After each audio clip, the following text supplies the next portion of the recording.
Imagine uncovering a horrifying family secret so vile it drove a preacher to slice off his own father's manhood in a fit of blind rage. A twisted betrayal shattered every truth he ever stood for. Faith, family, trust, all gone in a single devastating instant. This isn't just another crime story. This is the downfall of a man who lived and breathed his faith, until brutal reality cracked his world wide open. Before we go deeper into this chilling tale, don't forget to like and subscribe to Unfolded Enigmas for more true crime stories from the darkest corners of humanity. Pastor Samuel Carter, 42 years old, was the very image of devotion in his tight-knit Florida community. Known for his fiery sermons about righteousness, family, and loyalty, Samuel built a ministry that drew hundreds. To his followers, he wasn't just a preacher. He was the living, breathing example of everything they aspired to be. His wife, Rachel Carter, 38, was seen as the perfect complement to his fire. Poised, graceful, and deeply involved in community events, Rachel was the backbone behind Samuel's ministry. They had 5 children: Amelia, 16, Samuel Jr., 14, Nathan, 12, Lily, 9, and Jonah, 6. Rachel led Sunday school, organized charity drives, stood by Samuel through every storm. Their life together looked like a blessing straight from heaven. At the center of their spiritual world was Deacon Peter Carter, Samuel's father.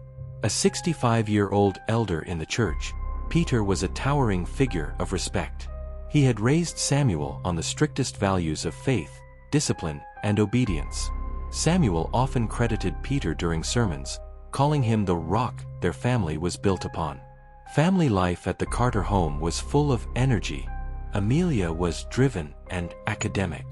Samuel Jr. was quiet but dependable. Nathan, curious and mischievous. Lily, tender-hearted and eager to please. Jonah, the youngest, was the heartbeat of the family, joyful and unaware of the dark currents swirling just beyond their peaceful life. Sunday dinners at Peter's house were a sacred tradition. Scripture readings, deep prayers, laughter that filled the halls. To Samuel, it was a living testament to the unshakable strength of their family. One Sunday evening, as the Carter family gathered around their dining table, Amelia, glowing with excitement, proposed an idea. "For my genealogy project at school," she said, "I thought it would be fun if we all did a DNA test. Maybe we'll discover something cool." Her siblings buzzed with excitement: royal bloodlines, hidden stories. Samuel chuckled warmly. "Sounds like a great idea, sweetheart. It'll be fun, and it'll help your project, too." Across the table, Rachel's smile faltered. Her hand trembled slightly as she reached for her glass of water. I'm not sure," she said softly. "These tests, they can be invasive. And not always accurate." Her words trailed off into a heavy silence. Peter, seated at the head of the table, said nothing.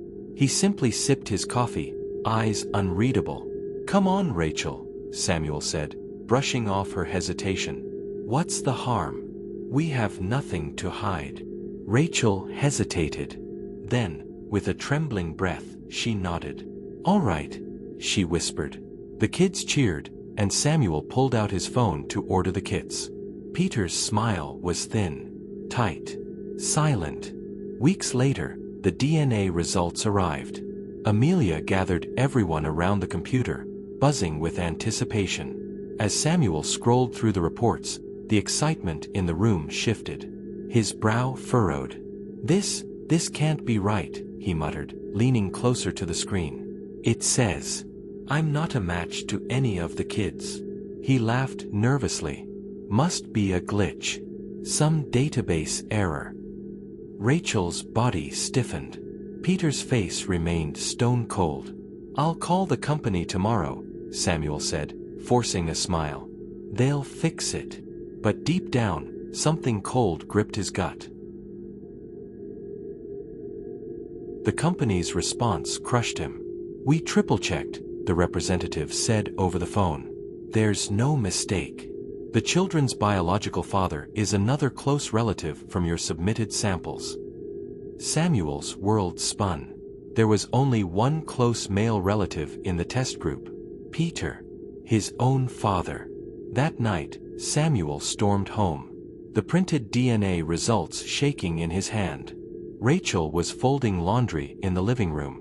Samuel slammed the papers onto the table. "Explain this," he demanded.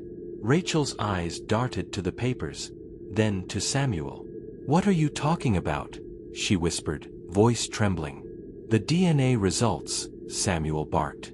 "They're saying I'm not the biological father, but they show a match inside our family. Now explain it." Rachel's hands shook as she clutched the back of a chair for balance. There must be a mistake," she whispered.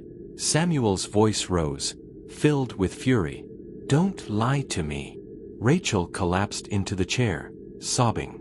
And then, she confessed.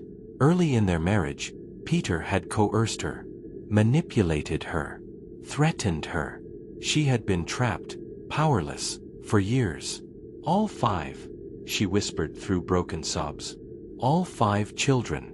They're his." Samuel staggered backward.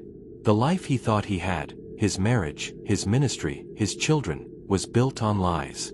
The woman he loved, the father he worshipped, had betrayed him in the most unspeakable way. Samuel stumbled out of the house, into the darkness, into the cold. He sat in his car for hours that night, gripping the steering wheel so tightly his knuckles turned white. Tears streamed down his face as he screamed into the empty night air. Everything he built, everything he trusted, gone.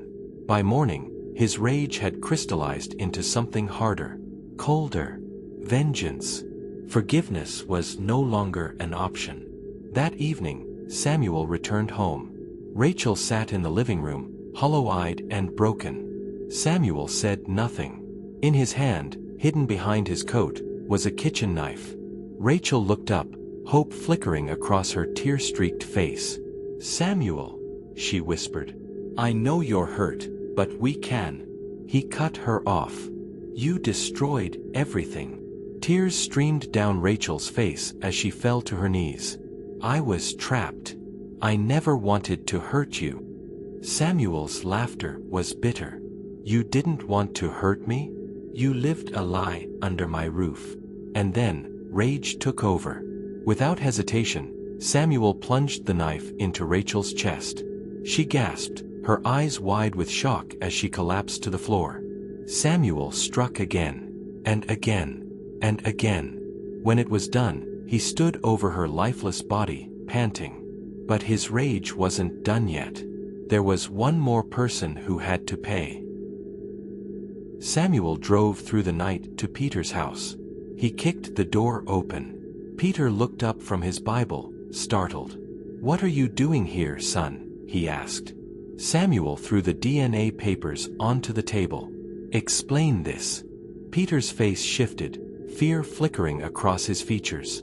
"Samuel, it's not what you think. Don't lie to me," Samuel roared. "You ruined my family. You ruined me." Samuel lunged. The knife found Peter's side, over and over again. Blood spilled across the floor. Peter collapsed, gasping for breath. Samuel knelt beside him, voice cold as death. "This is for Rachel. This is for my children." And with sickening precision, Samuel severed Peter's manhood. Peter's screams echoed through the empty house, then fell silent. Samuel stood over the lifeless body of the man he once called his hero. But there was no peace. Only a hollow, burning void. Samuel sat on Peter's front porch, drenched in blood, when the police arrived.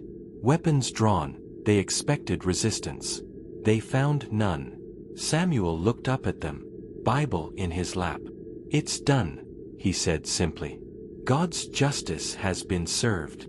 The court case shook the entire nation. The once revered Pastor Samuel Carter was charged with 2 brutal murders. Psychologists testified about his trauma.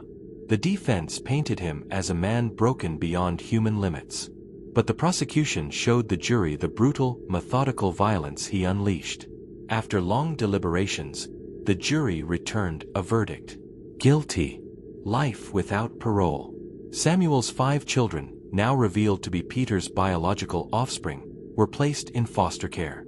The Carter family, once a shining beacon of faith, now a chilling cautionary tale. Today, Samuel Carter sits behind bars, still clutching his Bible, still praying. But in the end, he became the very thing he spent a lifetime warning others against. A man destroyed by the secrets he could never forgive. If this story left you questioning everything you thought you knew about trust, family, and faith, don't forget to like and subscribe for more stories that peel back the darkest layers of human nature. This is Unfolded Enigmas.